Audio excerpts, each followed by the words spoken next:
আজকে আমি দেখাবো অসাধারণ স্বাদের গিফটে।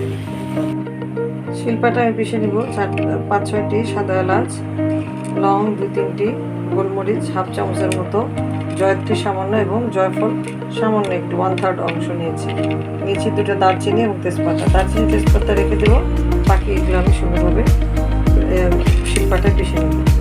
দিয়ে দিচ্ছি শিলপাটায় পিষে রাখা মশলা, 1 টেবিল চামচের মতো আদা রসুন জিরার পেস্ট, দারচিনি এবং সাদা। দিয়ে দিচ্ছি হাফ চামচ ধনিয়ার গুঁড়া, হাফ চামচ জিরার গুঁড়া, স্বাদ মতো লবণ এবং হাফ চামচের একটু কম লাল মরিচের গুঁড়ো। মিনিমাম আমি হাফ কেজির মতো করি। দিয়ে দিচ্ছি টক দই, কাঁচামরিচ, দিয়ে দিচ্ছি সরিষার তেল, দিয়ে দিচ্ছি